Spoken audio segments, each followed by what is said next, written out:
Here we go. Welcome back to Lenz, coming according to Classic Non-Classics. This episode number 3180, Doubleshot number 3074. We have two trades here. First of which is the Infinity Crusade, book number 2.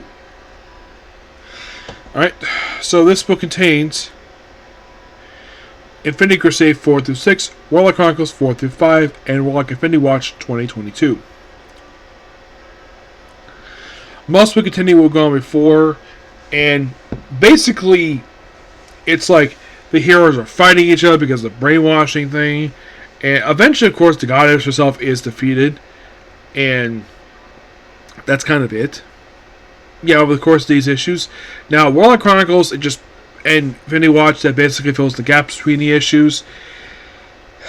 And can you believe this was the last of the crossovers? Yes.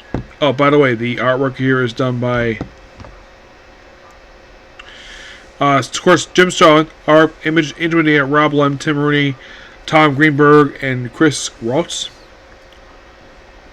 The cover of the book is Rob Lem, front cover. Yeah. Overall, really interesting book. In the end, the other stuff is defeated, and all the superheroes just can pretty much forget about this whole thing. I guess that Jim Starlin wanted to do a story about religion. That's kind of what this is here. It's not a review of the whole event per se. I don't think I've covered everything for it.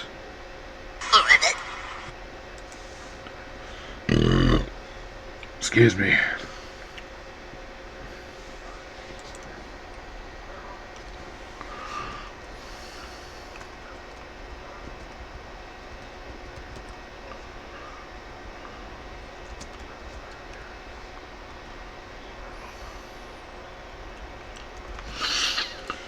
I'm just checking here, see if I covered anything for the Infinity Crusade.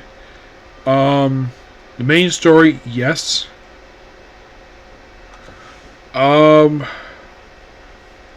So for this one, I covered everything but Silver Saving Wild Pack. Yeah, that's the only thing I haven't covered yet. For the Gauntlet. For the tie-ins for this thing.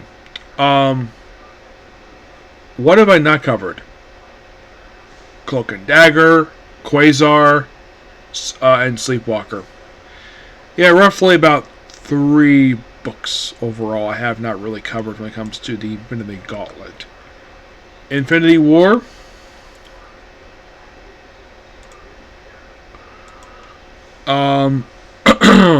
Let's see. I'm looking right now. Looks like it's just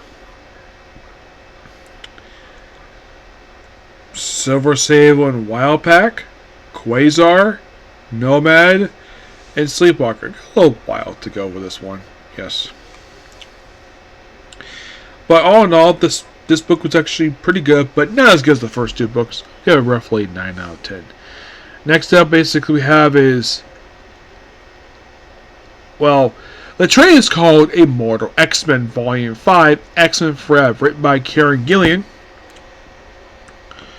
Basically, for some weird reason, I'm not sure why. By the way, here's the cover for this book. It contains 4-issue miniseries for X-Men Forever, and for some weird reason, these issues are counted as part of the numbering for X-Men Forever, the subject book, at issue 18. These books are kind of X-Men Forever issues, like, even X-Men issues like 1922. Okay, the artwork is done by Luca Marcia. Yes, it's another miniseries. After this, I have one. Now, there's only one more. I'll talk in a minute. So, mostly put a lot of it just witnessing the events of, like, Destiny, just prophesizing the events of, like, from what I can tell, the events of the fall in the future. It looks like I've heard just having a chat with Mr. Sinister who dies, and it's all about, we see Charles Xavier, we eventually see her wife, Mystique fall come there. And then the first half of this book is basically, it's like, oh, let's have Mother Righteous basically throw a fit the fact that, well, they can't find Mr. Sinister for some reason. Apparently it's her husband. With the X is trying to revive Jean Grey, who in the white hot room. And like left behind is more sinister here. We do see Selene, the Black Queen, who very seductive outfit, very really, but not as really as normal outfits are. Where she beats up Mother Righteous and then basically Xavier recruits her to the X-Men. Yes. We have stuff here with Sebastian Shaw. I mean, does this miniseries feel like a continuation of X-Men Forever? Immortal X-Men? Kind of, yes. Features very similar character. Also, it's the No Crew. And Mother Righteous has died, but it's a very interesting miniseries. Reduces previously Prodigy, where he's like getting some stuff here. Is there anything to worry about this miniseries? Not really.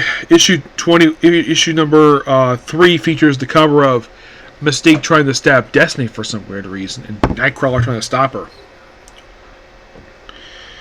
So then we have a flashback to the fall of Krakoa, thanks to frickin' Sentinels.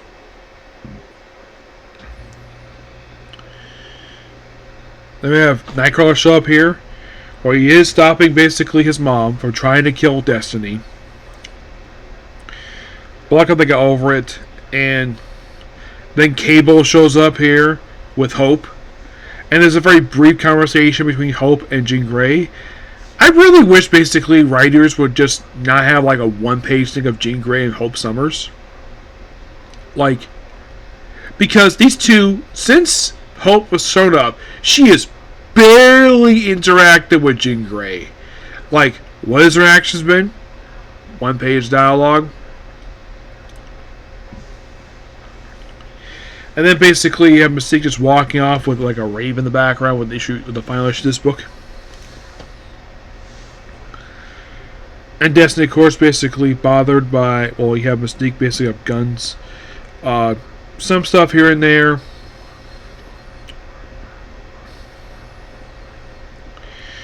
I mean, does this book feel like a continuation of stuff happened in the main book?